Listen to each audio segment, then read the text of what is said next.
찐이야 찐 진짜.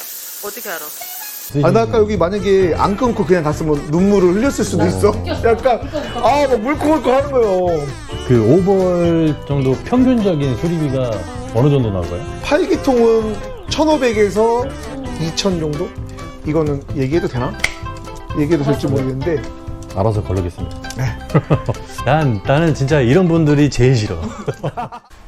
안녕하세요. 예, 안녕하세요. 네, 안녕하세요. 예, 반갑습니다. 예, 저는 인천 동구 송현동에 위치한 원모터스라고 하는데 수입차 엔진을 전문적으로 하는 정비소입니다. 정비 경력은 한 17년 정도 되는 것 같네요. 지금 샵 운영은 한 11년? 네, 이 정도 된 것 같아요. 고인물이네. 지금 보니까 막 희한한 차들도 많은데 도요타 저 트럭도 있고 R8도 있고 막 있는데 네네. 거의 뭐 못 고치는 거는 없다고 봐야겠네요. 최대한 노력하고 있는데 제가 뭐 어디 센터 출신이나 뭐 이런 게 아니다 보니까 옛날에도 뭐 어려움이 많았었는데 뭐 어쨌든 자동차는 원리가 다 비슷하고 그 다음에 엔진도 뭐 다 똑같잖아요, 원리는. 자, 근데 그거를 조금 이해하고 뭐 노력하다 보니까 뭐 지금 이렇게까지 온 건데 이 차만큼은 내가 뭐든지 다 고칠 수 있어 그랬는데도 어려운 것들이 하나씩 터져가지고 맨날 밤새고 그러고 있습니다. 그러면 이 일을 시작하게 된 계기가 어떻게 되세요? 좀 간단하게 말씀드리면 저는 사실은 그 학교를 기계과를 나왔어요. 공고를 나왔는데 보통 친구들은 다 지금 쇠 깎는 일을 하는데 선반, 밀링, CNC 뭐 이런 것들. 군대를 가서 이제 장갑차 조종수를 했거든요. 기갑병이어서 장갑차 조종수를 했는데 조종수는 이제 자기 장갑차를 자기가 고치거든요. 아, 그러다 보니까 또 거기 정비 반장님이 네. 병장 때 아, 너는 소질이 있으니까 그 소대에서 뭐 그런 거 하지 말고 정비고에 내려와서 장갑차 엔진 내리고 이러는 걸 좀 해라. 그래갖고 좀 말년에는 좀 편하게 있다는데 그래서 아, 내 길인가 보다 하고서 자동차 정비를 시작하게 됐습니다. 아, 그래서 소문이 난 게 여기 사장님은 탱크도 고친다고.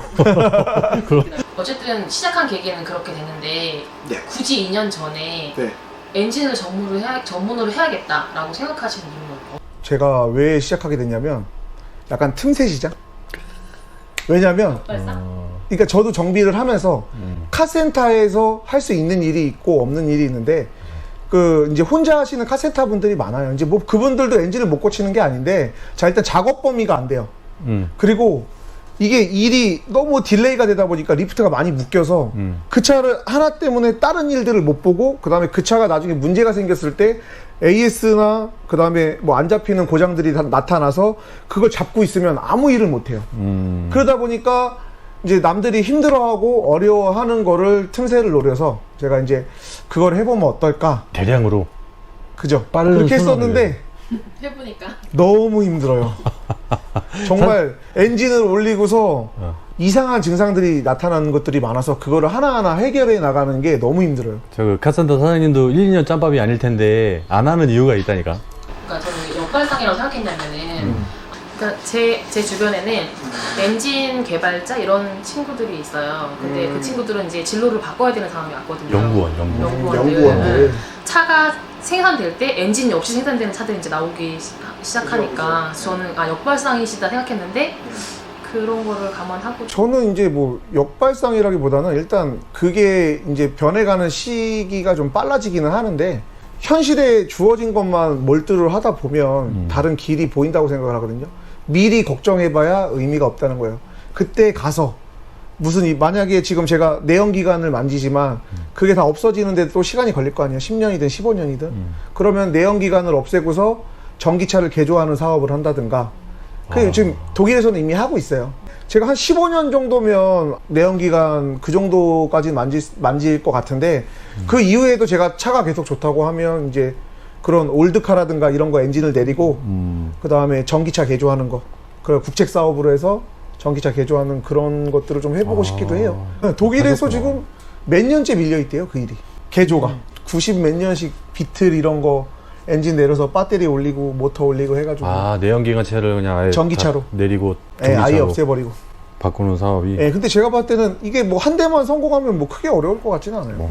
외제차 엔진 수리라는 이 독보적인 타이틀을 갖고 계신데 좀 경쟁률이 조금 많이 있을까요? 타사랑 비했을 때? 그러니까 제가 뭐 이제 다른 정비소 분들도 저한테 의뢰를 하는 이유가 뭐냐면 남들이 안 하는 거? 안 하는. 그러니까 뭐 엔진을 올릴 때 한 번 다시 내리면 이 공사가 엄청 커지거든요. 그래서 엔진을 내려놓은 상태에서 점검할 수 있는 모든 것들을 점검해서 올려요.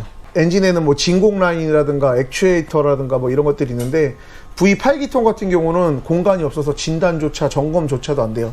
그러면 엔진을 올렸을 때 어디 진공 라인에 문제가 돼서 뭐 터보가 작동을 안 한다든가 뭔가 여러 가지 문제가 있을 수 있거든요. 그러면 진공 라인도 테스트하고 그다음에 뭐 엔진 조립할 때는 크랭크 축 폴리싱, 뭐 오일 간극, 그다음에 VVT 뭐 락이치 내려놓은 상태에서 엔진을 회전시켜갖고 타이밍이 정상적으로 맞는지 그러니까 약간 변칙적으로 좀 많이 하고 있어요. 남들이 안 하는 거라는 게 좀 수리하기 힘들어서 이건 수리 못해요 하는 거 말씀하시는 거예요?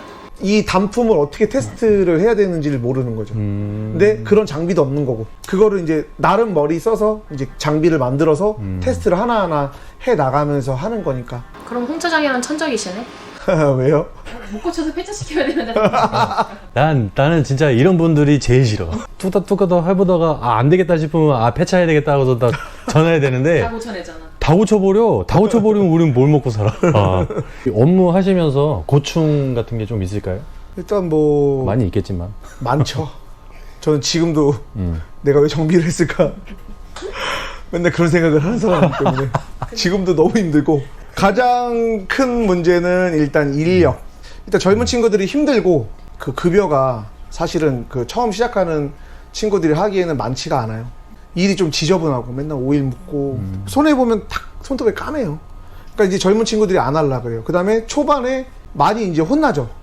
뭐 이거 못했어, 이거 안 됐어, 뭐 이렇게 하다 보니까 좀 키우기가 힘들어요.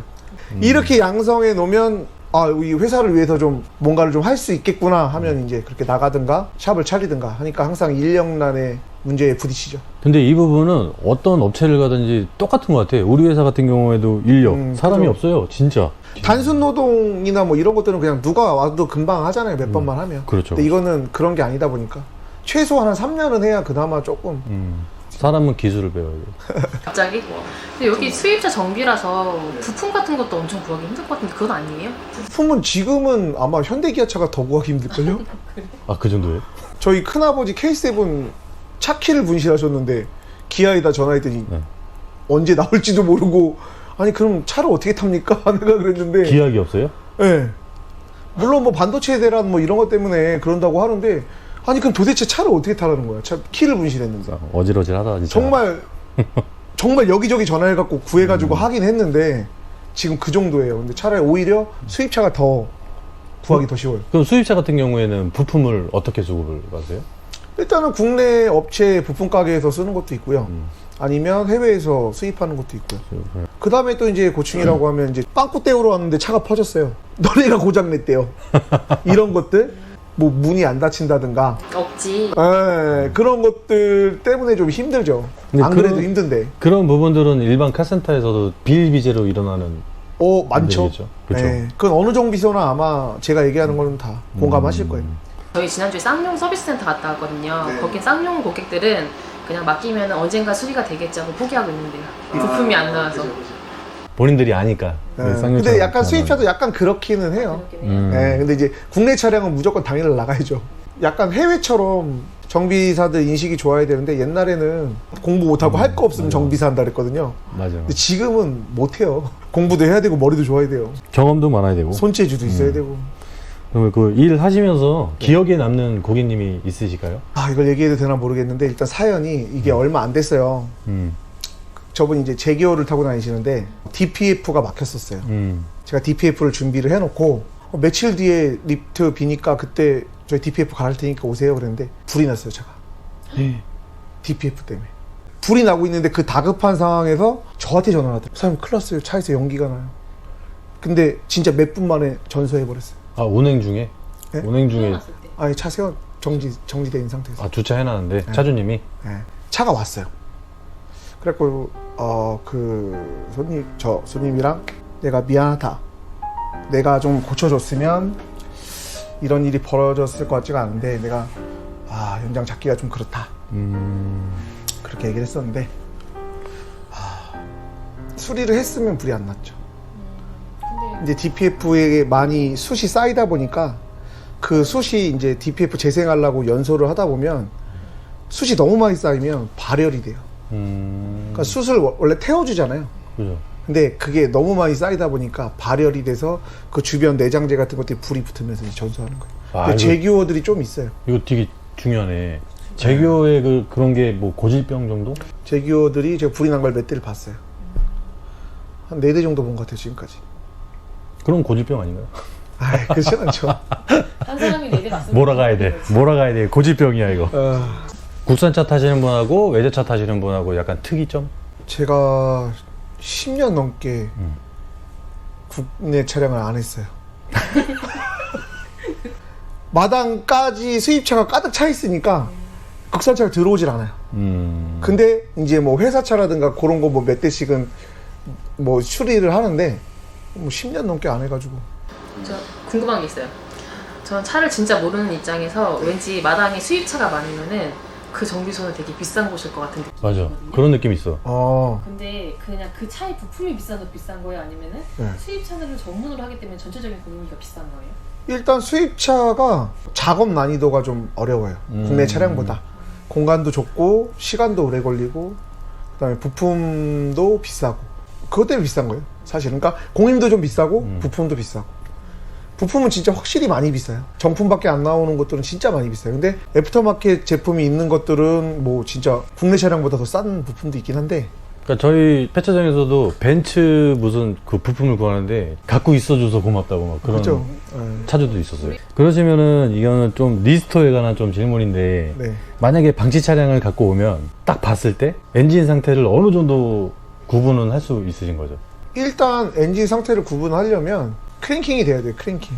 그 엔진 질감? 압축이 떨어지거나 이런 것들은 벌써 소리가 약간 틀려요. 시동은 안 걸려도 엔진이 돌아가잖아요. 스타트 모터에 의해서. 네. 이 회전 질감 소리로도 어느 정도는 이제 유추가 된다는 거죠. 엔진 상태가. 일반인 분들이 중고차를 보러 갔을 때 네. 엔진 상태를 간단하게 볼 수 있는 그런 팁 같은 게 있을까요? 좀 일반인이 보기는 사실은 좀 어렵긴 한데 이거 사면 큰일 난다는 거. 일단 저는 솔직히 얘기해서 그 이제 막 검색들 많이 해보실 거 아니에요. 그 차가 어떻게 큰 고장들이 많은지. 고질병 같은 그러니까 제가 만약에 사고 싶은 차가 뭐 S클래스다. 그럼 S클래스 치면 고친 것들이 막 나올 거란 말이죠. S클래스 정비나 뭐 이런 걸 치면 그러면 인터넷에? 거기서 이제 큰 고장들 많은 차는 조금 거르는 게 낫지 않을까. 아 그것도 또 팁이 되겠네요. 네. 실적으로 서치하면서. 검색해. 네. 그다음에 냉각수 색깔은 뭐 빨간색이면 빨간색, 파란색이면 파란색인데 막 뭐야 막 까만색 비슷하거나 막 그런 것들은 벌써 냉각 라인에 문제가 많겠죠. 그리고 막 찌꺼기 막 둥둥 떠당기거나 그죠. 그런 것도. 그다음에 오일 떠댕기고 이러면 큰일 나죠. 큰일 나. 이게 중고차 하시는 분들이 보는 관점하고 정비사가 보는 관점하고는 좀 많이 틀려요. 그렇겠죠. 정비사들은 그냥 엔진, 그다음에 미션 이런 걸 많이 보거든요. 그다음에 이제 미션은 이제 드라이브 났을 때 충격이 있다든가, 그다음에 뭐 운행을 조금이라도 해볼 수 있으면 운행을 한 바퀴 해본다든가, 그러면서 이제 하체 소음도 같이 보고 하거든요. 근데 이제 중고차 하시는 분들은 약간 다른 쪽을 많이 보더라고. 내가? 에어컨, 문콕. 그러니까 딱 나 같은 후보가 가서 엔진 썩나 있고 다 망한 차인데 문콕 없으면 "헉, 되게 좋은 차 500만 원 샀다고 신나할 거 아니야. 겉에만 깨끗하면 에어컨 나온다고.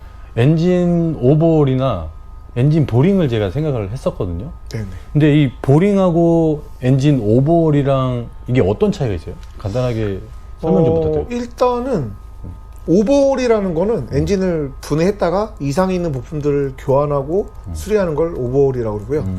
근데 보링은 그러니까 거의 비슷한 개념이에요. 보링은 뭐냐면 피스톤. 자, 이게 이렇게 왔다 갔다 움직여요. 그렇죠. 비슷한. 그러면 원통이 있잖아요. 원통이 있는 걸 실린더라 그래요. 자, 실린더 사이를 얘가 왔다 갔다 해요. 그죠? 보링은 이 원통에 기스가 나서 깎아요.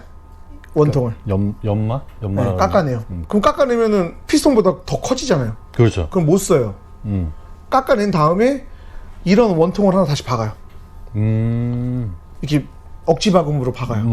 그 다음에 다시 깎아서 이 피스톤 사이즈를 맞추는 거예요. 이 피스톤 사이즈랑 똑같이 맞추는 거예요. 그게 그거를 보링. 아, 그게 보링? 네. 근데 어차피 약간 그게 옛날에는 보링이라고 그랬고 지금은 약간 세련되게 오버홀이라고 하는 건데 실질적으로 보링의 이름은 그 원통을 깎아내는 작업, 깎아내고 피스톤 사이즈를 맞추는 작업을 보링이라고 그래요. 네, 보링은 진짜 특정 작업, 그 실린더를 깎아내고서 라이너 원통을 다시 바꾸서 피스톤을 조립하는 거고 오버홀은 다 분해해서 이상 있는 거를 수리하는 건데 저 실린더 이상 있으니까 라이너 박는 것도 오버홀이 될 수가 있잖아요. 그렇죠. 근데 보링은 정확하게 얘기하자면 이 원통을 깎아서 이 사이즈를 다시 맞추는 걸 보링. 그러니까 그 한 부분을 보링이라고 하는 거죠. 오버홀은 그걸 통틀어서 전체적으로. 그냥 같은 거다. 네, 비슷한 거예요. 그리고 옛날에는 보링이라는 단어를 많이 썼고 요새 젊은 친구들은 오버홀이라는 단어를 많이 써요. 아, 그러면 그 오버홀 정도 평균적인 수리비가 어느 정도 나올까요? 그냥 모든 차 그냥 차마다 다 다르겠지만. 다르겠죠. 많이 틀린데 일단 기통수대로 따지면 수입차 기준으로 4기통이면 한 400에서 비싼 거는 1200까지 4기통인데 6기통은 700에서 1400 그 정도. 후덜덜하네. 그 다음에 8기통은 아직 안 끝난 거였어요? 많아요. 8기통은 1500에서 2000 정도? 요 카푸어님들 잘 보세요. 네, 엔진입니다. 엔진. 엔진 망가지면 뭐 AMG나 AM 이런 고출력 차량은 1500에서 3000 정도? 어마어마하네. 이거는 뭐 나 갑자기 길거리에서 외제차 타는 사람들이 달라 보이기 시작했어. 진짜 달라버리네. 그래서 저는 저희는 이제 엔진 일이 많이 들어오니까 제가 이렇게 막 얘기를 하면 1, 200은 되게 쉽게 얘기를 해요. 왜냐면 저는 맨날 1000, 2000 막 이러니까. 그렇겠네. 근데 이제 소비자분들이 받아들이실 때는 또 그게 그럴 수도 있지. 근데 방금 보니까 막 1000만 원도 그냥 현금으로 할 게 없어 훅 내고 가시고. 다 능력들이 장난 나만 거진가 봐 세상에. 근데 이게 뭐 일단 나중에 뭐 수익 얘기 하실 거잖아요. 네. 자, 엔진 수리하는데 이 정도 됩니다. 돈 많이 못 외제차. 벌어요. 외제차들은. 그렇지. 이게 엔진 뜯는 게 보통 일이 아니거든. 자, 그래서 이어가면 조금 요즘 수익이 좀 옮기시면서 좀 어떠세요? 항상 돈이 없어요. 제가 지금 장사 시작한 지 11년 정도 했거든요. 빚만 5억? 갚지도 못했어요.